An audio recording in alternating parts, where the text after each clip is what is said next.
كنت قاعد في امان الله، قلت لما اتفرج على ديكستر تاني بعد تقريبا اخر مره اتفرجت عليه كانت السنه اللي فاتت، بس قلت اتفرج عليه تاني واعمل لكم ملخص حلو جدا بما انكم اخواتي وحبايبي وكده. يلا بينا نبدا. ميامي، مدينة اللي حرها يكفي يدوب أي حد ويخلي أي مجرم يعترف ولو هو لسه حتى بيشرب عصير مانجا. يعني الناس بتاكل آيس كريم وفي هدوء كده وجو حلو وبتاع، إنما هنا عندنا ديكستر رايح يقتل واحد كأنه رايح يشرب قهوة حرفيا. ديكستر مورجان شاب شكله هادي ومؤدب وبيشتغل محلل آثار دم في اسم الشرطة، بس الحقيقة الواد ده سيريال كيلر محترم. أيوه طبعا قاتل متسلسل بس على نضيف شوية، يعني بيقتل الناس الوحشة بس بيعمل خدمة للمجتمع. الراجل ده بيشتغل محلل دم في الشرطة، بيسلخ مجرمين ومرتكبي الجرائم وكده بس بشيكة واتيكيت، وكمان بيغلف المكان ببلاستيك، يعني حتى النظافة مقدسها حرفيا. ديكستر مش بس بيقتل عشوائي، لا ده كود هاري وصية ابوه. طبعا عندنا اول مشهد ديكستر ماشي بالليل زاحف بعربيته مسيطر هادي زي واحد سايق بعد ما قفل موبايل على صاحبته، يستدرك واحد قاتل اطفال ويقتله باسلوبه المعهم، وبنبدا نفهم ان الراجل ده مش شرير قوي، هو بس عنده هوايه غريبه تنظيف المجتمع من الزباله البشريه. طبعا انت هتلاقي حاجه هنا غريبه. اولا ديكستر دايما لازم تلاقيه بعد ما يقتل اي حد يقوم ماسك طبعا عينة دم منه، وطبعا بعد ما ياخد منه عينة الدم يشيلها كتروفي او كجايزة، وبعد كده طبعا يخبيها ورا التكييف كالعادة. طبعا بيجمع منه نسخ كتيرة، وده الدليل ان هو واضح انه قتل ناس كتيرة وحشة. ندخل على الشخصيات. ماريا لاجويرتا المديرة اللي مش بتفوت فرصة تقرب فيها من اي حد مهم. اول ما تشوف ديكستر في مكان الجريمة تفليرت عليه بصوت كله شوية فليرت، وكل الشرطة واقف. ديكستر بارد كالعادة، اجنور نوتيفيكيشن وبيتجاهلها حرفيا. سيرجن دوكس اول ظهور ليه بوش مكشر وعروق طالعة، ويبص لديكستر ويقول له بصيغة ان انت يالا مش مريحني، وصدقني ده هيفضل 12 حلقة وراه. حرفيا هو اصل شاكك فيه من اول حلقة، يعني يشوفوا كده حتى، يعني في اللي بيكتشف اللي ديكستر بيعمله في الموسم الرابع او الخامس او الثامن حتى، لكن دوكس لا، من الموسم الاول ومن الحلقة الاولى وش حرفيا وهو شاكك فيه. انجل باتيستا هو اكتر واحد بيحاول يفهم القضايا صح، وخصوصا لما يتعلق الموضوع بالجثث اللي فيها فن.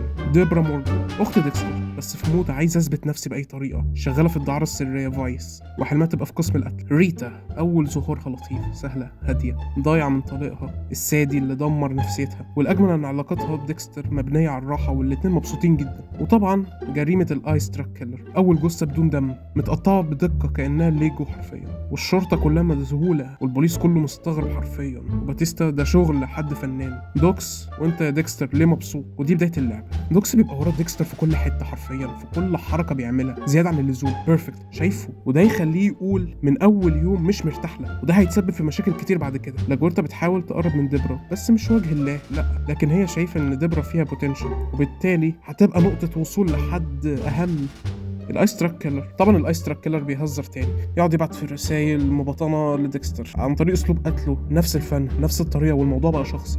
لاجورتا بتضغط على ديبرا علشان تشتغل اكتر وعايزاها تترقى عشان تكسب نجم جديد للقصه. انجل باتيستا يبدا يشك ان الاسلوب الفني في الجريمه مش اول مره، انما دوكس برضه لسه شاكك في ديكستر ولسه شاكك في افعاله، حاسس ان هو بس مش متاكد وما عندوش دليل. برضه هيفضل طول عمره ما عندوش دليل كده، يقعد كل شويه يدور وراه، وخصوصا لما يلاقيه واقف بيتفرج على الجثه بدون اي انفعال حرفيا. لاجورتا بتحاول تمسك القضيه من شعرها وتثبت انها المسؤوله الاولى، وبتاكل الجو على دوكس بيغلي وباتيستا يعالج الموضوع. الاداره عندها ستايل سيبها. دوكس يبدا يشك مش بس ان ديكستر غريب، لا، ان القضيه نفسها ماشيه بطريقه فيها لعب. باتيستا بيلاحظ ان كل الاعضاء اللي اتحدفت في كل الشوارع متوزعه بطريقه ليها معنى، لكن محدش فاهم ايه المعنى غير واحد بس، هو ديكستر. طبعا ديكستر داخل في مود انا انسان طبيعي والله، بيحاول يفهم يعني ايه يبقى عندك مشاعر، وخصوصا بعد ما ريتا بدات تبقى جزء اكبر من حياته. البنت بقت شايفاه ملاك وهو حرفيا بيحارب جواه انسانيته اللي مش لاقيها. لكن لازم نرجع للواقع، ديكستر مشغول بمهمه جديده، في شويه ناس مختفين والتهم راحت ناحيه عصابه بتهرب مهاجرين بطريقه غير شرعيه. ديكستر يبدا يحقق بطريقته الخاصه اللي هي يشم ريحه الجريمه، يلم المتهم، يقيمه هل ينفع يبقى خيار مناسب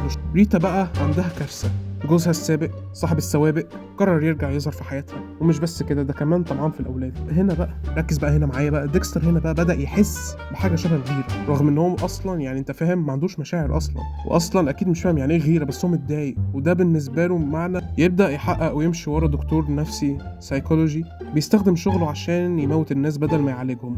شخصية غريبة وديكستر يعجب بيها لأنه حس إن الراجل ده نسخة فاسدة منه. ديكستر فجأة توصل له ورق بيقول إن والده الحقيقي مات وإنه وارث بيت، وطبعا إحنا عارفين إن ديكستر ده متبني، وده فتح باب مليان أسرار في الماضي. بيروح البيت مع ديبرا ويبدأ يشوف صور وذكريات، لكنه حاسس إن في حاجة غلط. ديبرا في وقتها بتحاول تثبت لنفسها إن ليها حياتها بعيد عن شغلها، بس للأسف حياتها دايما بترجع تربطها بالمجرم اللي بيطارد عيلتها من غير ما تعرف. هنا بقى يا معلم الموسم بيولع نار حرفيا.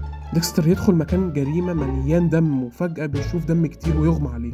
دي أول مرة نشوف ديكستر بيضعف قدام الدم، وده بيفتح ذكريات مخيفة من طفولته وذكريات هو نفسه كان قافل عليها. الايس تراك كيلر طبعا بقى بيضغط عليه جامد ويبعت له رسائل تانية، والرسائل كلها بتوصل لديكستر لحقيقة هو مش عايز يواجهها. مشاكل في المكتب وديبرا بتقرب بطريقة خطيرة من شخص ممكن يوديها في داهية. ديكستر بيكتشف ان القاتل الحقيقي قريب جدا وقرب للدرجة اللي مخليه مرعوب من اللي ممكن يحصل. الحلقة ال 12 دي احسن نهاية ممكنة للموسم الاول.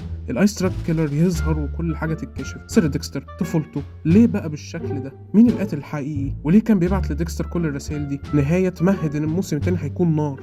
في الاخر بعد ما كل حاجة تتكشف، طبعا الايس تراك كيلر بعت رسالة لديكستر لمكان قديم. ديكستر راح البيت القديم ده وقعد يرجع شريط ذكرياته طبعا، واكتشف في الاخر ان الايس تراك كيلر ده او براين كمان يبقى اخوه، وغاب عنه السنين دي كلها، وكان بيحاول يخلي ديكستر يقتل اخته، بس في الاخر ديكستر اخذ القرار الصح وما قتلش اخته، وكان بيحاول يهجم على براين اخوه، بس في الاخر براين هرب قبل الشرطه ما تيجي. وفي يوم براين داخل بيت ديكستر كان عايز يقتل اخته، لقى ديكستر نايم على الكنبه، رايح جوه على السرير عشان يقتل اخته ويطعنها، بس اكتشف ان دي كانت مخدات، وفي الاخر ده كان فخ ديكستر عامله له، لحد ما ديكستر خدره وربطه، وفي الاخر قاعدين يتكلموا مع بعض شويه، وفي الاخر ديكستر يذبحه، وطبعا يقعد يعيط حرفيا. الراجل صعب عليا اول ما مات فعلا اخوه حرفيا. وطبعا في النهايه نلاقي ديكستر على بريتا اتحسنت اكتر واكتر، وفي الاخر طلع من البيت عشان يركب العربيه بتاعته، لقى دوبس هيفضل مراقبه، وبعد كده دي كانت نهايه الموسم، يفضل مراقبه حرفيا طول الوقت، هيفضل مراقبه في كل حركته في الموسم الجاي كمان.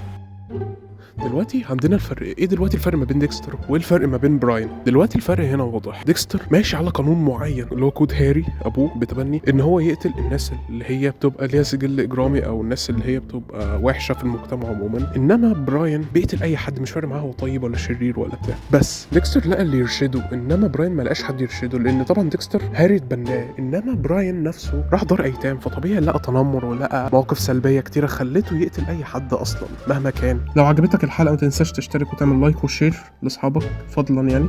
باي باي.